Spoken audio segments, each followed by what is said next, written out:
ಕುಡಿಯುವ ನದಿ ನೀರಿಗೂ ಟ್ಯಾಕ್ಸ್ ಕಟ್ಟಲೇಬೇಕು ಅನ್ನುವಂಥ ವಿಚಾರ ಏನಿದೆಯಲ್ಲ, ಈ ಆದೇಶ ಏನಿದೆಯಲ್ಲ, ಈ ಆದೇಶಕ್ಕೆ ಸಂಬಂಧಪಟ್ಟಂತೆ ಅಶೋಕ್ ಆಕ್ರೋಶವನ್ನು ಹೊರಹಾಕಿದ್ದಾರೆ ಈ ಸರ್ಕಾರದ ವಿರುದ್ಧ.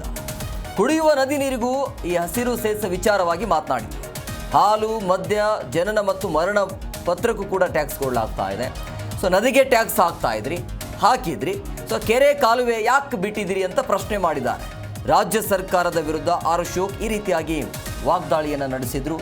ಗಾಳಿ ಒಂದೇ ಉಳಿದಿದೆ, ಅದಕ್ಕೂ ಕೂಡ ಟ್ಯಾಕ್ಸ್ ಹಾಕ್ಬಿಡಿ, ಸರ್ಕಾರಕ್ಕೆ ನೊಬೆಲ್ ಪ್ರಶಸ್ತಿ ನೀಡಲು ಶಿಫಾರಸು ಮಾಡ್ತೇನೆ ಅಂತ ಇವತ್ತು ಸರ್ಕಾರದ ವಿರುದ್ಧ ಅಶೋಕ್ ಈ ರೀತಿಯಾಗಿ ವಾಗ್ದಾಳಿಯನ್ನು ನಡೆಸಿದ್ದಾರೆ. ಅಂದರೆ ಕುಡಿಯುವ ನದಿ ನೀರಿಗೂ ಈ ಒಂದು ಹಸಿರು ಸೇಸ ವಿಚಾರವಾಗಿ ಮಾತನಾಡಿದರು. ಪ್ರತಿಯೊಂದು ವಸ್ತಿಗೂ ಕೂಡ ಟ್ಯಾಕ್ಸನ್ನು ಹಾಕ್ತಾ ಇದ್ರಿ, ಆದರೆ ಇರೋದು ಒಂದೇ ಒಂದು, ಗಾಳಿ ಒಂದು ಉಳಿದಿದೆ, ಅದಕ್ಕೊಂದು ಕೂಡ ಟ್ಯಾಕ್ಸ್ ಕೊಟ್ಬಿಡಿ ಅಂತೇಳಿ. ಇನ್ನು ಕೆರೆ ಕಾಲುವೆ ಇದೆಯಲ್ಲ, ಅದಕ್ಕೂ ಕೂಡ ಟ್ಯಾಕ್ಸನ್ನು ಹಾಕಬೇಡಿ ಅಂತ. ಸೊ ಎಲ್ಲ ಆದರೆ ಸರ್ಕಾರಕ್ಕೆ ಒಂದು ನೊಬೆಲ್ ಪ್ರಶಸ್ತಿ ಬೇಕಾದರೆ ಘೋಷಣೆ ಮಾಡೋಣ ಅಂತ ಹೇಳಿದ್ದಾರೆ. ಪಶ್ಚಿಮ ಈಗಾಗಲೇ ಹಾಲು tax, alcohol tax, petrol tax, ಆಸ್ತಿ ನೋಂದಣಿ ಟ್ಯಾಕ್ಸ್, ಜನನ ಮರಣ ಪತ್ರ ಟ್ಯಾಕ್ಸ್, ರೈತರ ಸಾಲ ಅಫಿಡವಿಟ್ಟು ಟ್ಯಾಕ್ಸ್. ನಾನು ಸರ್ಕಾರಕ್ಕೆ ನನ್ನ ವಿನಂತಿ, ನೀವು ಪಾಪರಾಗಿರೋದು ಜಗಜ್ಜಾಹೀರಾತಾಗಿದೆ, ಆದರೂ ನೀವೇನು ಒಪ್ಕೊಳ್ಳಲ್ಲ. ಅದರಿಂದ ನದಿಗೆ ಹಾಕ್ಬಿಟ್ಟಿದ್ದೀರಾ, ಕೆರೆನ ಹಾಕ್ಬಿಟ್ಟಿದ್ದೀರಾ. ಹಾಂ, ಕೆರೆಗಳಿಗೂ ಅಟ್ಲೀಸ್ಟ್ ಅಲ್ಲಿ 3 ರೂಪಾಯಿ ಹಾಕಿದ್ದೀರಾ, ಇಲ್ಲಿ 2 ರೂಪಾಯಿ ಆದರೂ ಕೆರೆಗಳಿಗೆ ಹಾಕಿ. ಕುಂಟೆಗಳಿಗೆಲ್ಲ 1 ರೂಪಾಯಿ ಹಾಕಿ. ಕಾಲುವೆಗಳು ಬಿಟ್ಟಿದ್ದೀರಾ, ಅದಕ್ಕೊಂದು 50 ಪೈಸಾ ಕಾಲುವೆಗಳಿಗೂ ಹಾಕ್ಬಿಡಿ. ಅಂದರೆ ಮುಗಿದೋಯ್ತು.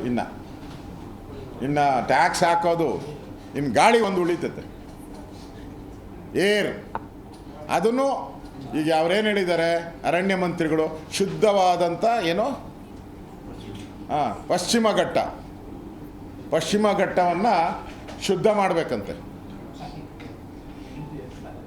ಅದಕ್ಕೋಸ್ಕರ ಮಾಡಿದ್ದಾರೆ. ಇನ್ಮೇಲೆ ಶುದ್ಧ ಗಾಳಿ ಕೊಡೋಕ್ಕೂ, ಪ್ಯೂರ್ ಏರ್ ಕೊಡೋಕ್ಕೂ ಕೂಡ ಒಂದು ಟ್ಯಾಕ್ಸ್, ಗಾಳಿಗೂ ಒಂದು ಟ್ಯಾಕ್ಸ್ ಹಾಕ್ಬಿಡಿ. ಆಗ ನಿಮ್ಮ ಸರ್ಕಾರಕ್ಕೆ ನೊಬೆಲ್ ಪ್ರಶಸ್ತಿಯನ್ನು ಕೊಡೋಕ್ಕೆ ನಾನೇ ರೆಕಮೆಂಡ್ ಮಾಡಿಬಿಡ್ತೀನಿ. ಈಗಾಗಲೇ ಹಾಲು tax, alcohol tax, petrol tax, ಆಸ್ತಿ ನೋಂದಣಿ ಟ್ಯಾಕ್ಸ್, ಜನನ ಮರಣ ಪತ್ರ ಟ್ಯಾಕ್ಸ್, ರೈತರ ಸಾಲ ಅಫಿಡವಿಟ್ಟು ಟ್ಯಾಕ್ಸ್. ನಾನು ಸರ್ಕಾರಕ್ಕೆ ನನ್ನ ವಿನಂತಿ, ನೀವು ಪಾಪರಾಗಿರೋದು ಜಗಜ್ಜಾಹೀರಾತಾಗಿದೆ, ಆದರೂ ನೀವೇನು ಒಪ್ಕೊಳ್ಳಲ್ಲ. ಅದರಿಂದ ನದಿಗೆ ಹಾಕ್ಬಿಟ್ಟಿದ್ದೀರಾ, ಕೆರೆನ ಹಾಕ್ಬಿಟ್ಟಿದ್ದೀರಾ. ಹಾಂ, ಕೆರೆಗಳಿಗೂ ಅಟ್ಲೀಸ್ಟ್ ಅಲ್ಲಿ 3 ರೂಪಾಯಿ ಹಾಕಿದ್ದೀರಾ, ಇಲ್ಲಿ 2 ರೂಪಾಯಿ ಆದರೂ ಕೆರೆಗಳಿಗೆ ಹಾಕಿ. ಕುಂಟೆಗಳಿಗೆಲ್ಲ 1 ರೂಪಾಯಿ ಹಾಕಿ. ಕಾಲುವೆಗಳು ಬಿಟ್ಟಿದ್ದೀರಾ, ಅದಕ್ಕೊಂದು 50 ಪೈಸಾ ಕಾಲುವೆಗಳಿಗೂ ಹಾಕ್ಬಿಡಿ. ಅಂದರೆ ಮುಗಿದೋಯ್ತು.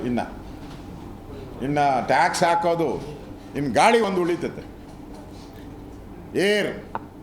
ಅದನ್ನು ಈಗ ಅವ್ರೇನು ಹೇಳಿದ್ದಾರೆ ಅರಣ್ಯ ಮಂತ್ರಿಗಳು, ಶುದ್ಧವಾದಂಥ ಏನೋ ಪಶ್ಚಿಮ ಘಟ್ಟವನ್ನು ಶುದ್ಧ ಮಾಡಬೇಕಂತೆ. ಅದಕ್ಕೋಸ್ಕರ ಮಾಡಿದ್ದಾರೆ. ಇನ್ಮೇಲೆ ಶುದ್ಧ ಗಾಳಿ ಕೊಡೋಕ್ಕೂ, ಪ್ಯೂರ್ ಏರ್ ಕೊಡೋಕ್ಕೂ ಕೂಡ ಒಂದು ಟ್ಯಾಕ್ಸ್, ಗಾಳಿಗೂ ಒಂದು ಟ್ಯಾಕ್ಸ್ ಹಾಕ್ಬಿಡಿ. ಆಗ ನಿಮ್ಮ ಸರ್ಕಾರಕ್ಕೆ ನೊಬೆಲ್ ಪ್ರಶಸ್ತಿಯನ್ನು ಕೊಡೋಕ್ಕೆ ನಾನೇ ರೆಕಮೆಂಡ್ ಮಾಡಿಬಿಡ್ತೀನಿ. ಈಗಾಗಲೇ ಹಾಲು tax, alcohol tax. G Kannada news ಈಗ ನಿಮ್ಮ ಮನೆಯಲ್ಲೇ ನೋಡಿ, ಎಲ್ಲ ಕೇಬಲ್ಗಳಲ್ಲಿ ಈಗ ಲಭ್ಯ. ನಿಮ್ಮ ನೆಚ್ಚಿನ ಜಿ ಕನ್ನಡ ನ್ಯೂಸ್ ಈಗ ಸನ್ ಡೈರೆಕ್ಟ್ ನಲ್ಲಿ number 292, Tata play number 1664, Jio TV number 1334, NXT digital number 30, in cable number 30, city networks 51, U digital number 162, GTPL number 17, Rockline telecommunications number 42, Shri Basaveshwara cable number 168, rural cable network 60, Vinayaka digital 57, Abhishek cable 821, city channel 53, Siddeshwara cable network 57, V4 digital Infotech 628, Surya digital networks 53, Gajanan digital number 836, Malnad Infotech Private Limited number 56, Metrocast number 830, Victory Digital number 167ರಲ್ಲಿ ನೋಡಿ ಆನಂದಿಸಿ.